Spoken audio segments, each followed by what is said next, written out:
So my name is Maria Romero, and I'm a bilingual speech therapist here in Northwest Arkansas. I absolutely love my job. It all started off when I was in college. One day I went with my mother to one of my sister's conference. She had a speech therapy conference at school. And so I just kind of went along, to help her out and also interpret. And in the meeting afterwards, the therapist was like, hey, have you heard of speech therapy? And I was like, yes, we're here. But never did I even think about as a professional that was an option. So from then on, that was the pathway to what I'm doing now. So I tend to do most work with early intervention. I feel that it's very important that we detect early so we can prevent, and if we need to treat, then that's why we're here. But it's an absolutely beautiful profession to be able to help others in our community.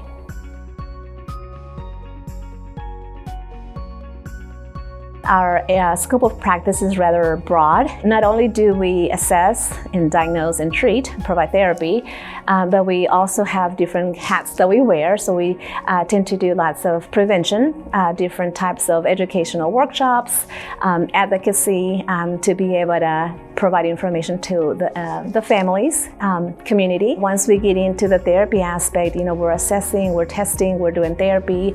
Our main goal is to assess an individual, not necessarily just babies and children, but we also work with adults, just depending on the need of that specific diagnosis. There's different types of care and assistance that as a speech therapist we can provide, and we have the license and the certification to be able to assist the individuals depending on their need.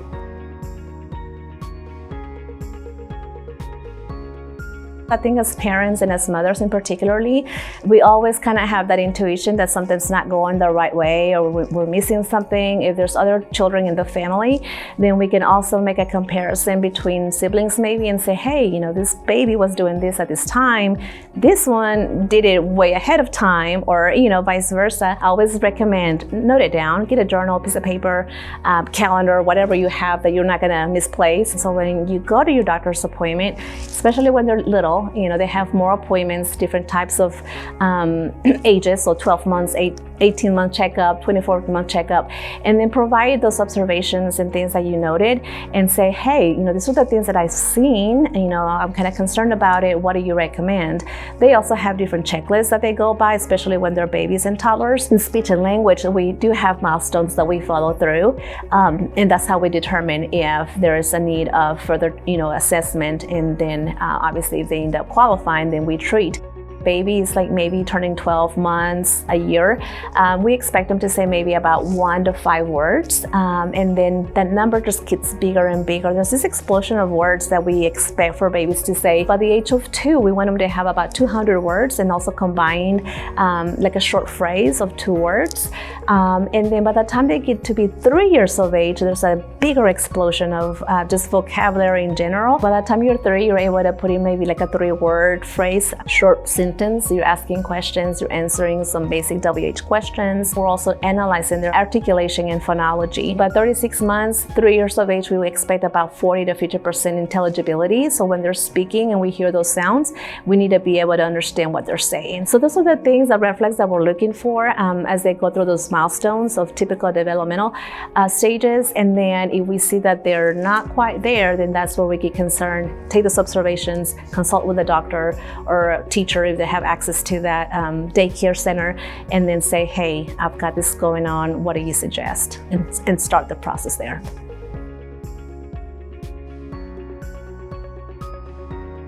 Take those observations, write them down, consult with your doctor, consult with a nurse, community clinic, teacher, neighbor, and say, hey, this is where I'm at. What do I do with this information?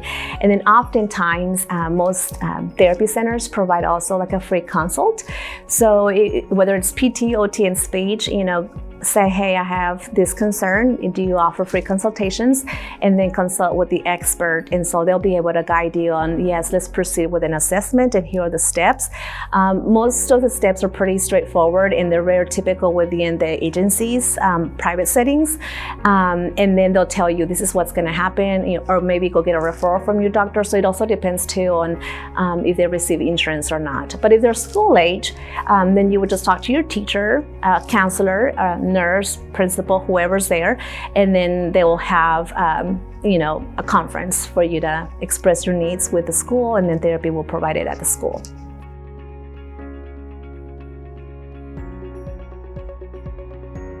Therapy is so fun. I always tell my families, you have to tell your babies, we're gonna go have fun in therapy today, and we're gonna learn so much, right? It normally goes rather fast. So the sessions go between 30 minutes, 45 minutes, up to an hour, depending on the child, depending on the attention, depending also on the severity of the disability. Every client is different, and so when we do an assessment and we do a plan of care, we analyze everything, and then that's how we come up with how many minutes they're going to be seen. Your insurance will tell you how many sessions of therapy they're going to provide or pay for. Not all of the insurances pay the same. So if you do have private insurance, I always suggest to my parents to give that customer service a call and ask, my child needs therapy, how many sessions are you going to cover? Is there a co-payment or anything like that?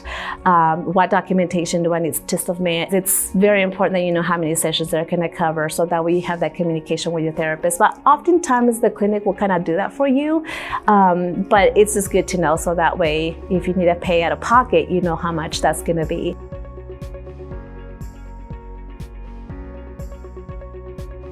I always invite my parents to my sessions, and I always recommend all of my parents to also be involved. You as a parent caregiver can take that knowledge home and then practice at home, obviously, and then teach your spouse or whoever's there of how to help the child.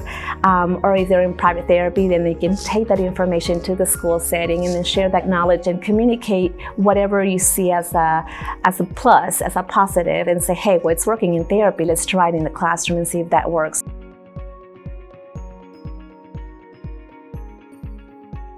If a child's growing up in a bilingual home, which is wonderful, I always recommend my families, speak what makes you happy, what makes your household happy. If you speak 2 or 3, don't ever stop just because now you have a diagnosis. Like, always make sure that if that's important to you, continue on that. Children are able to communicate in both languages through whatever they're learning at home, regardless of whether they have a diagnosis, a speech impairment, or a disability. That child's growing up in those bilingual homes in their communities, having access to language and being a functional individual in the community, regardless of whatever language is there. So when it comes to testing, it is very important, regardless whether you're testing for PT, OT, and speech, or even doing a psych assessment, more of a comprehensive assessment. I also recommend that assessment is completed bilingually, because that's the only way we're going to be able to identify whether they have normal development in native language versus is it a second language acquisition problem. You could have both. You could have an impairment and then you're also learning English. So then you could have access to services in both categories. That's why it's really important to be able to not only speak the language, but then utilize the protocols that are important for those particular languages. Then you assess, you can compare and contrast, and then determine if there's a speech and language or if it's ESL or both. So ask questions, don't wait.